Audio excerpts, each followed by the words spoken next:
안녕하세요. 잘돼갑TV의 명품 PD 한PD입니다. 최근에 이제 많은 그 부동산 유튜버들이 있지 않습니까? 뭐 잘하시는 분들도 많고 전문가들도 많고 구독자가 많이 쌓이면은 그분들이 이제 상담을 많이 해요. 상담을 뭐 전문가들이니까 상담을 하죠. 그리고 뭐 컨설팅 회사들도 있고 자 이제 그게 주 수입원이 되는 경우가 있어요. 자 그런데 저는 그 상담을 안 해요. 안 하는 이유 중에 하나가 몇 가지 이유가 있어요. 다른 건 아니고 일단은 상담을 해드릴 내용이 없어요. 지금 뭐 사이클상 고점인데 집을 사라고 이야기할 수가 없잖아요. 그러니까 상담할 게 없다라는 거예요.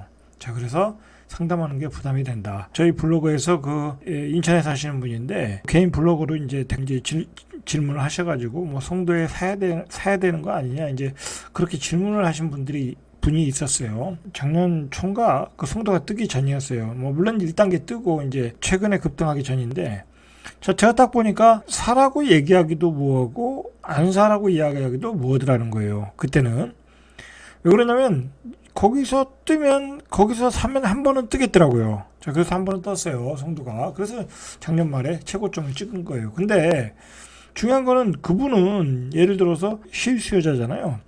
그래서 제가 뭐 적극적으로 이야기하지는 않았어요. 근데 어쨌든 싼 거를 이야기했는데 뭐 이분이 매매 타이밍을 좀 놓쳤어요. 그 당시 그 가격도 비싸다고 했으니까. 자, 근데 어쨌든 애매하더라는 거예요. 상담하기가. 뭐 말씀을 드리기가 애매하더라는 거예요. 이 또 고점이 보인. 물론 이제 그 가격이 조정을 받고 나중에 뭐 또 올라갈 수는 있겠지만은 그 애매한 점이 있더라는 거야. 자, 그래서 어쨌든 저는 지금 사이클에서는 별로 사라고 할 만한 게 없어요. 없어. 자, 그래서 상담을 안 하는 거예요. 할 필요도 없고. 물론 나중에 이제 부동산 시장이 크게 조정을 받고, 이제 먹을 게 있겠다. 이제 아파트를 사야 될 시기가 됐겠다. 자, 그러면 이제 무주택자들 여러분들을 위해서 뭐 상담을 할 수는 있어요. 자, 그러나 지금은 아니다. 자, 제가 요즘 느끼는 게 뭐냐면, 그 유튜브에 어떤 문제점이 있는 것 같아요. 뭐의 문제점이 있냐면, 이 유튜브의 성격이 이 양극단을 달려요. 뭐냐면 계속 집을 사라라는 어떤 그 부류가 있고 물론 그 사람들은 상승론자죠. 자 그런 부류가 있고 그 다음에 무조건 폭락을 주장하는 사람들이 있어. 막 2019년부터 2018년은 아니고 19년부터 정도 같아요. 뭐 라이트하우스라든지 뭐 그 쇼킹 뭐더라 뭐 그런 분 있잖아요. 그 쇼킹 부동산 뭐 그런 분들. 자, 부류가 있잖아요. 무조건 폭락이야. 그 사람들은 2019년도부터. 자, 그렇게 양극단으로 간다 이거예요. 자, 이게 뭐가 문제냐면, 이게 왜 그러냐면, 그 양극단으로 가야 구독과 조회수가 나오는 거야. 예? 그래서 그렇게 가는 것 같아. 자, 어쨌든, 이게 더 문제가 있는 거는 뭐냐면, 무조건 폭락을 주장한 사람은 뭐 사지 않아서 이제 벼락거지가 된 경우고, 또 무조건 상승을 주장하시는 분들의 문제점은 뭐냐면, 이제 이 멤버십이라든지 어떤 그 개인 상담을 또 하시잖아요. 그분들은 어떤 수익원을 위해서. 자, 그러다 보면 계속해서 어떤 멤버십 강의를 위해서는 투자 상품을 만들어놔야 돼. 그렇지 않겠습니까? 무슨 물건이든 추천을 해야 될 거 아니에요. 뭐, 그래야지 돈을 내고 유료로 보지. 뭐, 돈 내고 내가 그 시답자는 얘기라든지 뭐, 집을 팔라는 얘기 들으려고 사는 거 아니잖아요. 돈을 벌기 위해서 내가 돈을 지불하고 보는 거잖아요. 자, 그러다 보니까 이거는 그냥 예를 들어서 서울 경기도권이라고 하면 뭐 지방까지는 가지 않을게요. 서울 경기도권이라고 하면 모든 상품이 다 상품이야. 모든 주거지가 다 상품이야. 모든 땅이 다 상품이야. 그냥 이유를 붙이는 거야. 자, 이거 한번 우리가 생각을 해봐야 된다. 이거 한번 생각을 해봐야 된다. 지금 부동산 시장의 그 유동성이 너무 풍부하다 보니까 투자자들이 많아졌잖아요. 뭐 지금 갭 투자자들이 엄청나게 많아졌잖아요. 부동산 신화의 어떤 그 불패 신화가 있기 때문에 부동산은 뭐 까지지 않는다. 뭐 그런 신화가 있기 때문에 이게 시장에 굉장히 많은 투자자가 이 초저금 유동성으로 들어왔단 말이에요. 자, 그런 돈들이 오고 갈 데가 없다 보니까 그런 그 유튜브에서 그게 진짜 좋은 상품이든 아니든 무분별하게 뭐랄까요 아파트, 땅, 빌라, 오피스텔, 도시형 생활주택 모든 게 투자 상품이 되었다라는 거야. 이거 사실 문제가 있어요. 제가 보기에는 어떻게 빌라 앞 뭐 오피스텔 뭐 도시형 생활주택 그런 것들이 다 투자 상품이 되겠어요.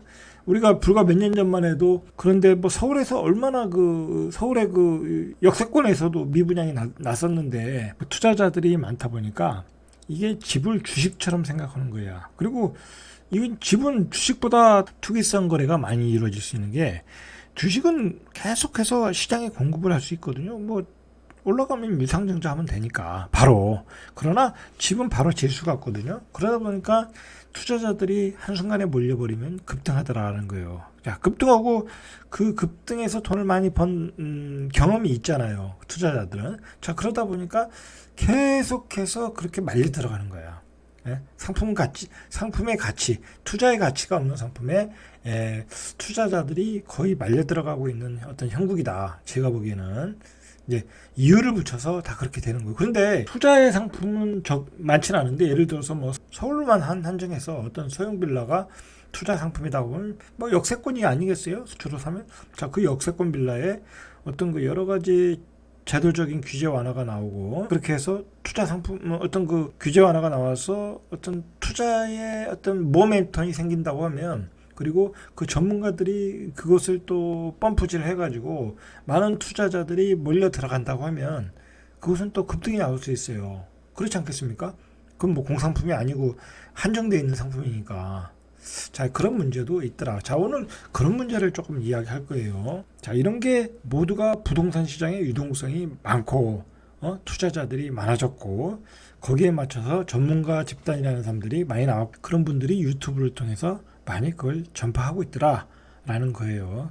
그런 점에 문제점이 있는 것 같더라 라는 거예요. 자, 요즘 그 소형 빌라가 매매가 급증해. 이 소형 빌라를 사시는 분들은 그것도 60제곱미터 이하 그 스타일에서 거래가 많이 되고 있다는 거예요. 자, 이거는 항상 그 집값이 고점을 치면은 나타나는 현상이에요. 왜냐면 내가 아파트를 사야 되는데 25평짜리 아파트를 사야 되는데 아파트 가격이 3억짜리가 6억이 됐네. 그럼 못 사는 거죠. 그럼 난 3억을 가지고 빌라를 살 수밖에 없어요.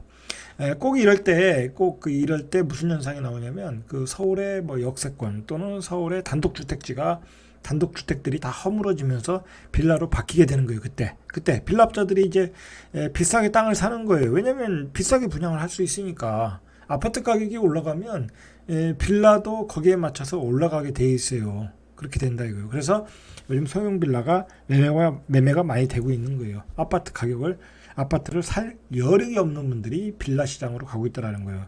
그리고 예를 들어서 나는 경기도 외곽까지는 도저히 다닐 수 없다. 그러신 분들이 있거든요. 서울의 그 핵심지 이 역세권에 살면 위치가 좋잖아요. 직주 접근성이 또 중요한 거니까 젊은 세대 부부에게는 특히 20대, 30대에게는 자, 그런 분들이 이제 소형 빌라를 사고 있는 거예요.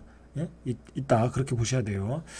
자, 이거는 항상 사이클의 고점에 나타나는 현상이에요. 우리가 그걸 명확히 알아야 돼요. 이게 꼭 이런 시장, 제가 이제 예전에 그 은평구에서 이런 그 빌라 거래를 많이 하지 않았습니까? 자, 그때 마지막 고점에서도 그래. 그리고 이럴 때 판에 투자자들이 몰려와요. 그 돈 5천, 1억 정도 가지신 분들이 뭐 갭 투자할 거 없나? 또 전문가들한테 이야기를 듣는 거야. 소형 빌라 사놓으면, 서울에 소형 빌라 사놓으면 돈 된다. 그러니까 또 많이 오더라는 거예요. 오더라. 자, 그런 가수요와 실수요가 다 합쳐져서 지금 소형 빌라의 거래 비중이 급증을 하고 있다. 그렇게 보시면 되는데 문제는 뭐냐면 사이클의 고점을 치고 가격이 빠질 때 제일 먼저 빠지는 게 당연히 소형 빌라예요. 빌라예요. 빌라. 말 그대로 빌라. 자, 빌라는 평상시에 거래가 잘 안 돼요.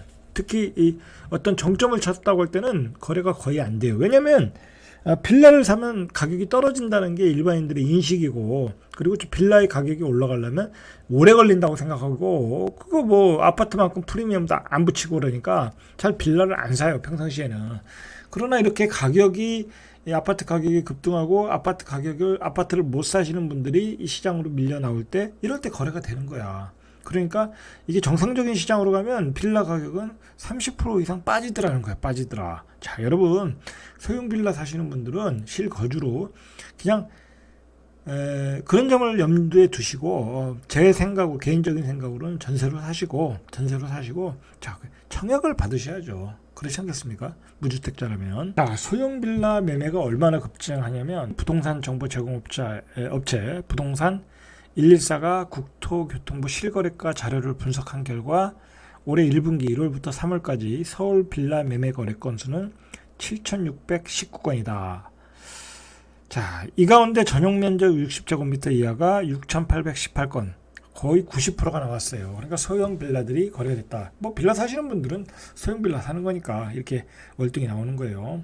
자, 60제곱미터 초과는 801건, 10%밖에 안 되는 거예요. 자, 60제곱미터 이하 소형 빌라 매매 거래 비중이 실거래 조사가 시작된 2006년 1분기 기준으로 가장 높은 수준이다. 자, 일단은 이제 우리 인구 구조의 변화도 있겠죠. 1인 가구의 급증이 그 원인일 수 있죠. 자, 1인 가구들은 말 그대로 뭐 자본이 넉넉하신 분들이 아니잖아요. 그리고 자기의 주거지는 또 있어야 되니까 또 이런 분들이 도심에 살아요. 그렇지 않겠습니까? 직장 때문에. 자, 그러다 보니까 1인 가구의 급증이 소형 빌라로 빌라 매매에 많이 참여하지 않았겠냐, 그렇게 예상을 해요. 여기서 중요한 건 뭐냐면 이 소형 빌라라는 건 소득과 자산이 낮은 아파트 매수가 어려운 실수요자들이 사는 거예요. 상대적으로 저렴하니까. 자, 그러면 소형 빌라는 서민들의 마지막 거주처다 라고 보셔야 돼요. 입지가 좋은 곳이니까, 입지가 좋고 최소한의 주거 면적이고, 그리고 가장 그나마 아파트에 비해서 저렴하고 서민들의 마지막 거주처라고 보시면 돼요. 자, 이제 이게 왜 제가 이 얘기를 오늘 끄집어냈냐면, 자, 인수위에서 무슨 얘기가 나왔냐면, 다주택자 요건을 완화할 수 있다, 해보겠다, 뭐 그런 정책을 한번 살짝 꺼냈어요. 자, 그러면서 소형주택 다세대 빌라를 주택 합산해서 빼겠다. 예를 들어서 이제 임대사업자로 등록을 하면, 자, 그 얘기가 나왔어요. 그러면 이제 어떤 상품들이 이제 이 요건이 되냐면, 예를 들어 다세대 빌라, 오피스텔, 도생, 뭐 그런 주택들이 임대사업자들이 많이 사지 않겠어요? 그렇죠? 임대사업자들이 많이 사겠죠. 취득세 중과세 안 하죠. 종부세 중과세 안 하죠. 임대사업자 등록시켜주죠. 자, 그렇게 해서 정부 입장에서는, 새 정부 입장에서는 그걸 임대사업자들이 많이 등록을 하면 일단 5% 이상을 올릴 수가 없잖아요. 그죠? 그러니까 이제 전세 가격이 안정될 것이다. 그리고 이제 임대사업자들이 많이 사면 공급이 많이 되잖아요. 뭐 그거는 분명히 장기적으로 보면 맞는 얘기예요. 자, 어쨌든 이 정책을 펴서 1인 이 소형 빌라 오피스텔을 공급을 촉진시키겠다라는 게 인수위 이야기인데, 자, 이게 경우에 따라 굉장히 투기판이 될 수 있다라는 거예요. 투기판이. 왜 그러냐면, 자, 벌써부터 이것 가지고 굉장히 흥분하는 그 전문가들이 많더라고요. 만약에 이렇게 될 경우에 갭 투자가 가능하잖아요. 그죠? 갭 투자. 소형주택 뭐 역세권 같은 데는 89%, 80%, 90%까지 전세가 나오고 경우에 따라 무피도 나올 수도 있거든요. 자, 그렇게 되면 투기 거래가 일어날 수 있다라는 거예요. 이 소형주택 다세대 빌라. 자, 우리가 그럼 생각해 봐야 돼요. 이 소형주택 다세대 빌라도 분명히 그 앞에서 얘기했듯이 서민들의 마지막 어떤 주거 형태인데, 자, 이걸 만약에 이 문을 열어주면, 그 다주택자 그리고 그 임대사업자가 열어주면 투기판이 될 가능성이 있고 가격이 급등할 수 있겠죠. 위험한 상황으로 갈 수 있다는 것을 인수위에서는 좀 생각할 필요가 있을 것 같아요. 왜냐면 예를 들어서 이게 이제 집중 공략해야 될 지역들이 서울의 역세권, 뭐 서울의 빌라, 서울의 도시형 생활주택, 오피스텔인데, 자, 그 지역에 지금 그 시장에 엄청난 그 유동성이, 지금 시장에 그 부동산 투기를 위한 유동성이 엄청나거든요. 그 돈들이 다시 한번, 지금 뭐 그 돈들이 오고 갈 데가 없잖아요. 뭐 아파트 살 수도 없는 거고 지방으로 갈 수도 없는 거고. 그러면 그 오피스텔 다세대 빌라로 또 밀려오면, 예전에 우리가 한 몇 년 전에 청주의 그 투기꾼들이 우르르 몰려간 적이 있지 않습니까? 자, 그때와 같은 현상이 일어날 수 있다라는 거예요. 매우 위험한 상황으로 갈 수 있다. 인수위는 그런 점을 판단하셔야 돼. 안 그렇고 이 시장을 임대사업자라든지 투기성 거래를 위해서 풀어준다고 하면 그런 청주 시장에서 봤던 그런 시장이 제한될 수 있고 풍선 효과에 의해서 굉장한 그 시장의 부작용이 나올 수 있다라는 거예요. 자, 오늘은 여기까지. 이상 절대값 TV의 명품 PD 한 PD였습니다.